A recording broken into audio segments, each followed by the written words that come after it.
नमस्कार दोस्तों, आज 3 महत्वपूर्ण विषयों पर हम सब आपके बीच में हाजिर हैं। मेरे सहयोगी तमिलनाडु और पुडुचेरी के प्रभारी दिनेश गुंडूराव जी, भारतीय राष्ट्रीय कांग्रेस की प्रवक्ता सुप्रिया श्रीनेत जी और हम सब। पिछले 2 दिन से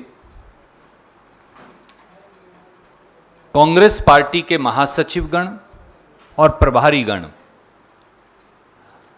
कांग्रेस पार्टी के संगठन महासचिव के नेतृत्व में चिंतन शिविर में दिए गए मार्गदर्शन और नीतिगत निर्णयों पर मंथन कर रहे हैं। भविष्य के रास्ता क्या होगा, चिंतन शिविर के निर्णयों को किस प्रकार से उनका क्रियान्वयन होगा, किस प्रकार से चिंतन शिविर द्वारा दिए गए मार्गदर्शन, दिशा निर्देश, दृष्टि, उसको किस प्रकार से भारतीय राष्ट्रीय कांग्रेस आगे लेकर जाएगी, पिछले 2 दिन से इन पर लगातार मंथन हुआ। और कल और आज की बैठक के बारे में आप कई बार पूछ चुके हैं। 3 निष्कर्ष अभी तक उसके निकल चुके हैं और जिन पे आगे कार्रवाई होगी। पहला, 1 और 2 जून को पूरे देश में प्रभारी महासचिवगण और प्रभारीगण 2 दिन की स्टेट वर्कशॉप्स करेंगे, जिसमें पार्टी के विधायकगण, सांसदगण, पार्टी के उम्मीदवारगण, पार्टी के पदाधिकारी, जिला कांग्रेस कमेटी के अध्यक्षगण, वो सब उसमें हिस्सा लेंगे। और चिंतन शिविर से जो हर विषय पर बिंदु निकले हैं उनकी एक सूची हमने बनाई है, ताकि उनका जमीनी स्तर पर क्रियान्वयन हो सके।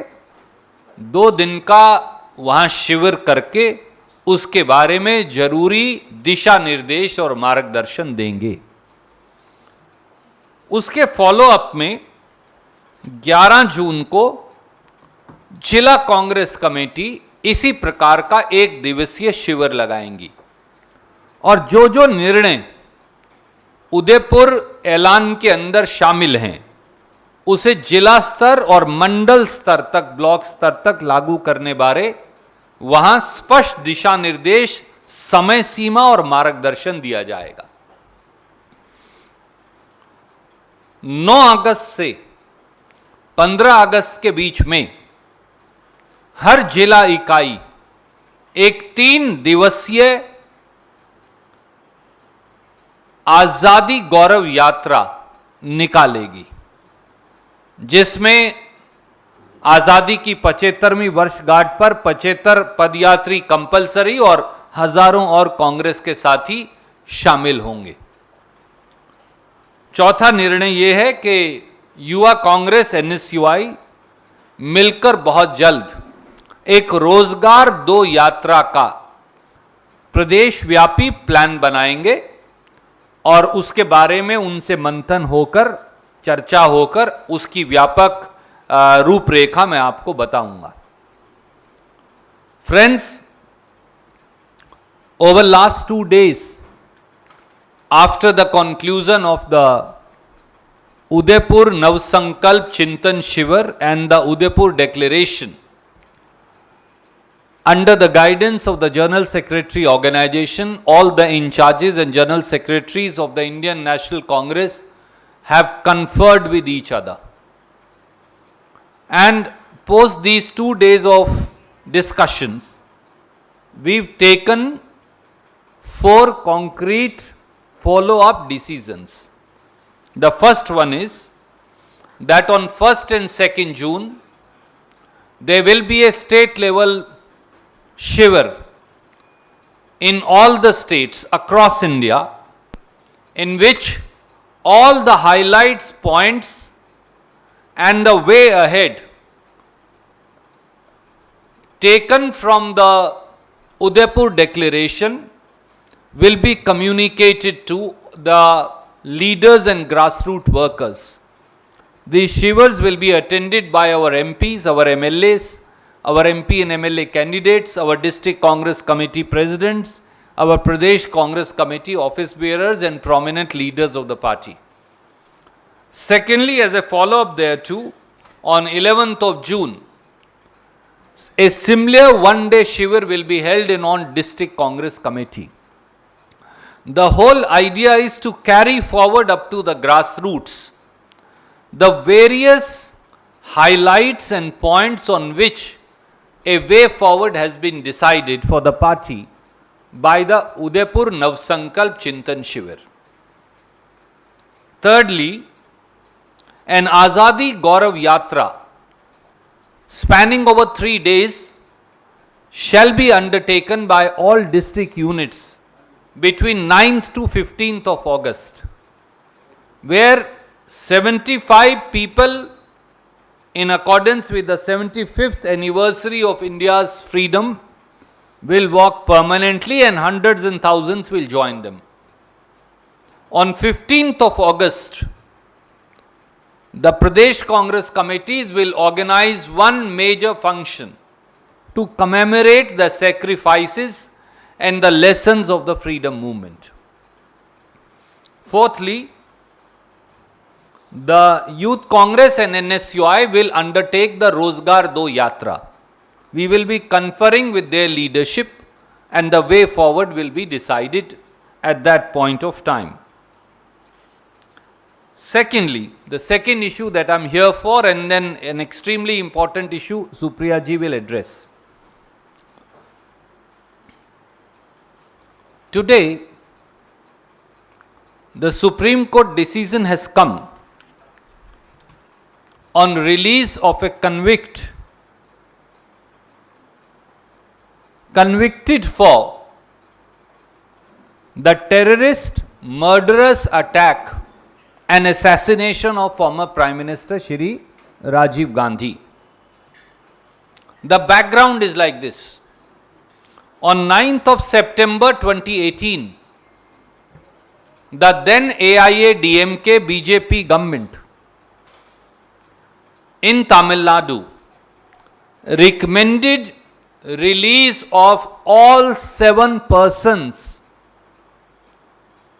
convicted for the assassination of former Prime Minister Shri Rajiv Gandhi.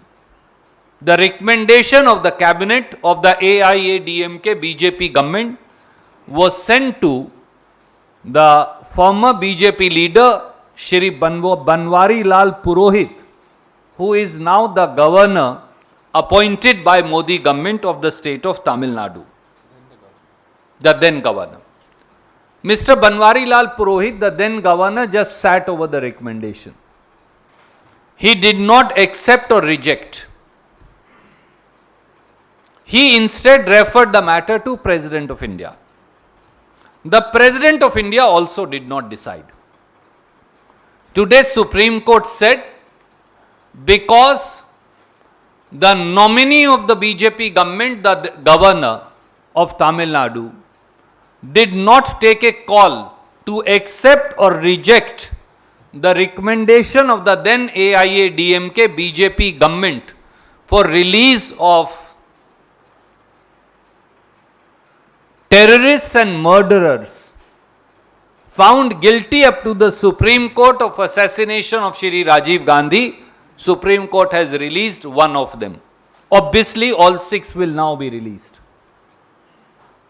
Friends, the question is very simple. Is this the way? We are deeply saddened by the decision of the Supreme Court. If those guilty of terrorism and assassination of a Prime Minister are going to be released like this, then who will uphold the majesty and the integrity of law in this country? Secondly, Prime Minister Shri Narendra Modi and his government need to answer today. Is this your duplicity and double speak on terrorism? Are you going to be complicit in release of terrorists and murderers of the former Prime Minister of this country by silence? Is it acquiescence by silence?